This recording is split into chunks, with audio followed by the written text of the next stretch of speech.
Prioritizing is one.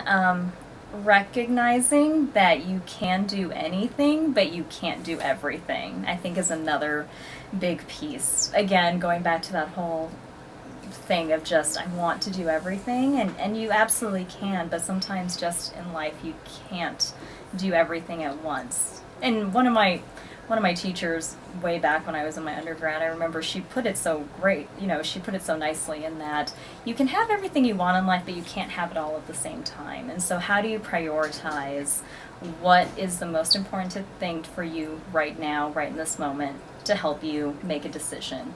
And that'll be the same thing, when you're taking care of patients and taking care of people. What is the biggest thing to do right now, right in this moment, to provide the best care, the best way to advocate for my patients, etc.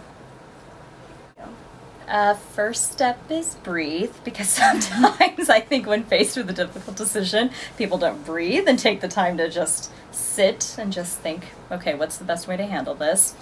And then I think the next, to be honest, for me, being a people pleaser, I really do try to do what's best for everybody. I try to come up with, what's the best thing to do to try to make it happen for everybody involved and to make it fair.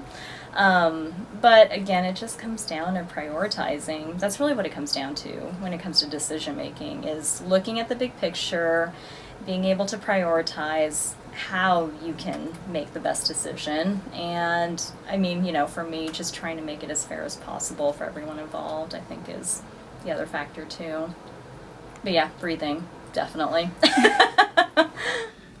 Okay, so I think that there's a couple things, and one of them is to be going maybe moment to moment in the decisions that you're making, and what processes will work for those. I think the other thing is actually in looking backwards, and by that I'm talking about like a critical incident, and if you have some kind of an experience, like you all mentioned as nurses in hospitals, one of the things that they do is they look at those critical incidents, and by that I mean the thing that went wrong and how that decision was made, and so you kind of backtrack it. I think a lot of times for students this is beneficial, especially when they're in their later years. They often can reflect on those initial years and the foundation of that lifestyle that I was talking about, and they can usually track back to that area that led them in a different trajectory. So I think that critical incidents analysis is a good one. When you're in the moment, that mix of the pace and then changing the sensory input, I guess, would be how, or output would be different.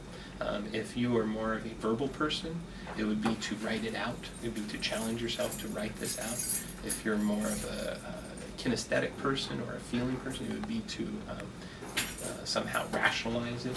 So it would be to flex in an area that you do not naturally use. For me, it would be to write it out.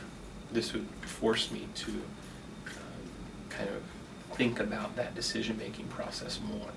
If you're someone who writes things out naturally, you might want to practice saying it to someone else. And the reason is because when you process the information and then put it output to someone else, it reorganizes that information, whether it's in writing or verbally to someone else. So that, I think, again, kind of solidifies that decision-making process that you used.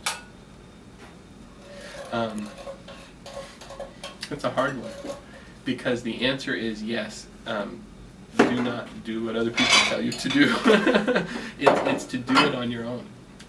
It's not to... your decision-making process will always go better if you're in control of it.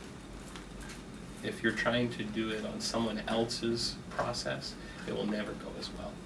And this is one of the things in therapy that comes up, is that I am sometimes trying to help facilitate a different process. Neurologically, I'm trying to help a different part of their brain be active so that they can use that different part to make that decision. If in therapy we call it wise mind, and so it's the mix between the rational and the emotional mind, and the visual is where the rational and emotional are here, and it drops down, and together there's the wise mind.